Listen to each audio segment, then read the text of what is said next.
pour être data scientist, je ne pense pas qu'on se lève du jour au lendemain, on achète un bootcamp de 3 mois, on dit qu'on veut être data scientist sans avoir une base. Peut-être tu peux faire ça avec data analyst, mais data scientist c'est difficile. Pourquoi? Parce qu'il te faut connaître beaucoup de mathématiques, des notions solides en mathématiques, parfois les dérivés partiels, parfois les fonctions polynomiales, la loi normale, la variance, comprendre qu'est-ce que la variance, qu'est-ce que la moyenne, qu'est-ce que les cas types pour faire la data science, parce que tu auras besoin de faire des modélisations. Et pour cela, il te faut un bon background en mathématiques. Est-ce qu'en 3 mois, tu auras le background en mathématiques qu'il faut? Si tu me dis que tu as déjà un bac plus 2, là je peux comprendre, avec un bac plus 2, tu as un bon niveau en mathématiques. Parce que selon moi, je pense que le niveau de mathématiques, niveau bac, ça ne te permet pas vraiment de mieux comprendre les mathématiques qu'il te faut. Parce que je pense que les dérivés partiels, c'est à l'université que moi j'ai vu des dérivés partiels et non au secondaire. Si tu as vu ça au secondaire, mets cela en commentaire. Donc, pour être data scientist aujourd'hui, que ce soit à ton propre compte, si tu veux travailler en tant que data scientist, il te faut un bon background en mathématiques. Pourquoi j'insiste beaucoup sur la mathématique? Parce que c'est la base, la mathématique. La programmation, tu peux facilement apprendre.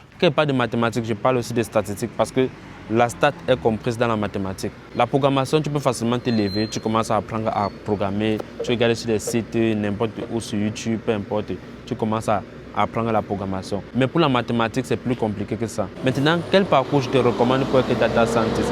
Si tu veux être data scientist, fais d'abord un baccalauréat scientifique.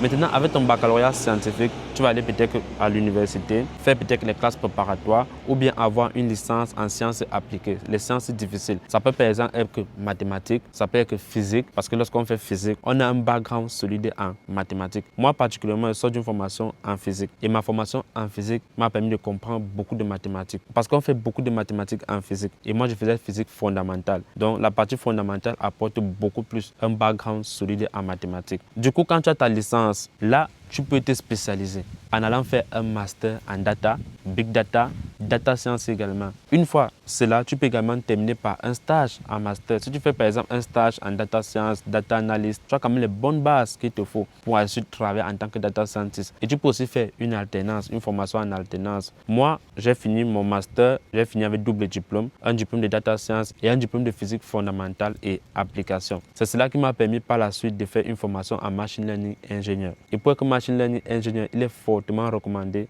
de comprendre la data science parce qu'il faut déployer les modèles que tu comprends. Si tu déploies les modèles que tu ne comprends pas, s'il y a un problème en prod, tu vas les modifier quoi par exemple? Tu feras comment pour modifier un modèle en prod si tu ne connais pas ce qui se passe également en local? Raison pour laquelle on recommande vraiment de comprendre beaucoup plus la data science si tu veux être machine learning ingénieur. Donc, comme parcours normal que je te recommande, fais ce que je t'ai dit. Maintenant, si tu n'as pas les moyens d'aller à l'université pour te former également, si tu as par exemple un bac plus 5 dans les différents domaines dont j'ai parlé, autres que la data science, là tu peux peut-être acheter les bootcamps pour te former, ainsi de suite. Ça pourra t'aider dans tes projets personnels, tes projets professionnels, trouver du job avec cela. Mais comme j'ai dit, on a d'abord un bon background universitaire et par la suite, on achète par exemple une formation de 3 mois intensif, on se forme. Et là, tu peux facilement dire que tu es data scientist parce que tu ne quittes pas de zéro. Là où tu sortais, tu avais des compétences, des connaissances transférables. C'est ça qui te permet d'être data scientist. Par exemple, prenons le cas d'un docteur par exemple en physique ou en mathématiques, que ce soit mathématiques fondamentales. Il a les bonnes bases en mathématiques fondamentales, peut-être qu'il ne connaît pas programmer. Qu'est-ce qu'il va faire? Il va aller acheter une formation, comprendre le mécanisme de la data science, les modèles,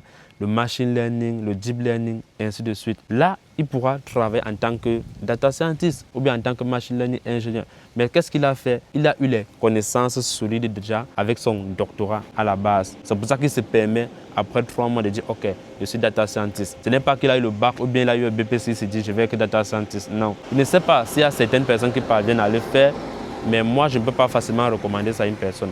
Si moi, je veux former une personne aujourd'hui à monter en compétences, que ce soit en programmation, en mathématiques, en data science, il faut un niveau de base. Et cette base-là, je ne peux pas te donner ça en 2 mois, 3 mois comme ça. Non, non, non, non. Il faut déjà que tu aies un diplôme qui montre que non, tu as cette base-là pour être data scientist. Moi, cette vidéo, je me suis dit, ok, il vaut mieux partager ça pour t'aider. Et sur cette chaîne, on va partager régulièrement les astuces, comment être data scientist facilement, quelles compétences avoir, quels outils apprendre au quotidien. N'hésite pas à t'abonner parce qu'ici, on va toujours continuer à partager des éléments comme ça là. Si tu veux qu'on parle d'un sujet intéressant, n'hésite pas à mettre en commentaire. On fera peut-être une vidéo dessus pour mieux détailler cela. J'espère que cette vidéo t'a aidé et que tu vois mieux davantage et que tu sauras quoi faire entre la data science, data analyst. Abonne-toi et partage la vidéo. Prends soin de toi.